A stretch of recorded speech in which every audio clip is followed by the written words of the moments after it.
ta kuptonte se Po bravo, presidenti Trump aty nuk e dinte që si ishte Serbia për shembull. Po, natyrisht. Se ka ca momente që e vërtet, mirë, po, kurse sa i përket kandidatëve tjerë... Do ishte më mirë të kishte lobuar brenda deputetëve edhe me zotin Kurti apo në Washington, do i sillte më shumë... Absolutisht, mirë, po kandidatët tjerë e kemi të qartë që zoti Harri Bajraktari e tha dhe publikisht që ai nuk ka pretendime të jetë presidenti i Kosovës dhe asnjëherë nuk ka lobuar kundër zgjonjes Vjosa Osmani, u paraqit shumë i sinqert, shumë më pëlqeu angazhimi i tij, ashtu siç ka bërë në të kaluarën, një njeri i drejtë dhe human, duke thënë se nuk kishte as pak ambicie prezidenciale, edhe pse shumë protagonist dhe shumë politikan kam dëgjuar se kanë lobuar dhe janë munduar që ta bindin zotin Bajraktari që t'jetë kandidat për postin e presidentit, mirë po ai deri më tani refuzoi.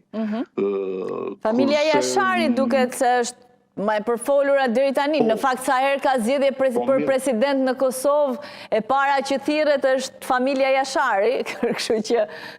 ndoshta ka ardhur dhe momenti që mos përflitet më, po të kemi diçka konkrete. Po, familja Jashari natyrisht është më gjigant janë historinë e Kosovës, është me të vërtet një familje e cila nuk e di çka do mund të bënin më shumë, ata i kanë sakrifikuar çdo gjë për Kosovën dhe kjo është të jetë rrëshqelse dhe të jetë mbreslënse. Është një familje për të marrur në mënyrën më pozitive dhe ndërkombëtarisht janë heronj të vërtet të popullit të Kosovës dhe nuk di cili do post do ishte më i përshtatshëm dhe më i miri për familjen Jashari, por ata e kanë vetëm emrin e tyre në historinë e Kosovës. Kështu që cili do kandidat do ishte për president do të përbënte imazh pozitiv, mirë, po mandej janë ambiciet prezidenciale gati të shumë kandidatëve tjerë, flitet që zoti Ramos Haradinaj është po ashtu ndoshta një kandidat i mundur. Nuk e dim aja u tërhoq nga partia e AK-s për të qenë kandidat për president, por gjithë ky spektër nuk ka shumë zgjidhje, duhet me të vërtet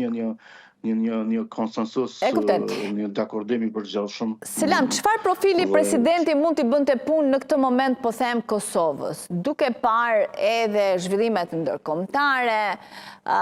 kërkesat për afrim mes Kosovës dhe Serbisë,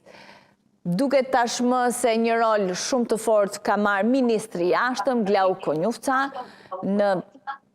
të gjithë agendën diplomatike të Kosovës, pra me sa duket nuk do të ketë më aq shumë punë presidenti i ardhshëm sa që kishte